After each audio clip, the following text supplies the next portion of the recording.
खुलुमबाय स्टुडिय'आव दं आं किलिकां ब्रह्म बे समाव बोथोरखौ लानानै बोथोर बिगियाननि मोनसे गेदेर खौरां गोबां बिबांनि बिदुंनि थाखाय आसाम रायजोनि रायजो राजाफ्रा गोबां जेंनायाव गोग्लैदों बे समावनो बोथोर बिगियाना बोथोरखौ लानानै मोनसे गेदेर खौरां फोसावदों बोथोर बिगियाना फोसावनाय बादिब्ला आसाम रायजोआव सानथामहालागै अखा हाया गोबां बिबांनि बिदुंसो दुंगोन होननानै फोसावदों बोथोर बिगियाना हादर नाङैनो गोबां बिबांनि बिदुं दुंगोन बोथोर बिगियाना फोसावनाय बादिब्ला आसाम रायजोनि अनगायैबो हादरनि गोबां रायजोआवनो गोबां बिबांनि बिदुं दुंनायनि जाहोनाव रोजा रोजा सुबुंफ्रा बे समाव गोबां जेंनायाव गोग्लैदों IMDआ फोसावनाय बादिब्ला हादर नाङैनो सप्तासेसिम अखा हायैनि जाहोनाव गासै हादराव बिदुङा बांगोन सुलुंनिफ्राय मिथिनानै मोननाय बादिब्ला दुंथाया 40निफ्राय 47 डिग्री सेल्सियाससिम गेजेराव जागोन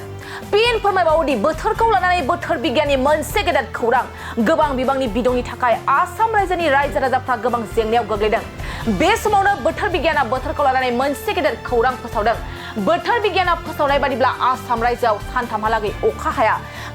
गोबां बिबांनि बिदुंसो दुंगोन होननानै फोसावदों बोथोर बिगियाना हादर नाङैनो गोबां बिबांनि बिदुं दुंगोन बोथोर बिगियाना फोसावनाय बादिब्ला आसाम रायजोनि अनगायैबो हादरनि गोबां रायजोफ्रावनो गोबां बिबांनि दुंथायनि जाहोनाव रोजा रोजा सुबुंफ्रा बे समाव गोबां जेंनायाव गोग्लैदों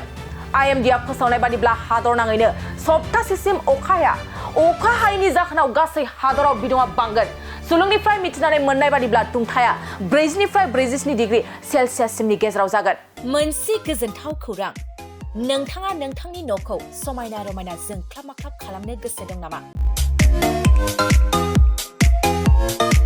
थारैनो नोंथाङा नोंथांनि न'खौ समायना रमायना साजायनो गोसो दंब्ला नोंथांमोननि थाखाय बिजनेस बेन्स प्रडाक्ट्स कम्पानिया गोजोनथाव खौरां लानानै फैदों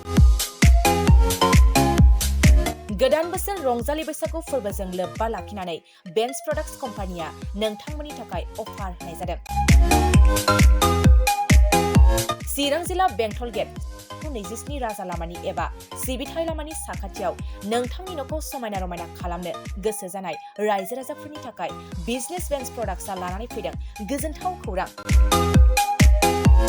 पलिग्रेनाइट WPC एबा PVC wooden flooring wallpaper steel roofing soffit ceiling बायदि गाबनि न' साजायग्रा खम बेसेनावनो नोंथांमोना बायनानै लांफैनो हागोन बेनि अनगायैबो नोंथाङा गोबां बाथ्रा मिथिनो थाखाय नैबे 8474015053 जानबुं नम्बरनि गेजेरजों नोंथाङा फन खालामनानै मिथिनो हागोन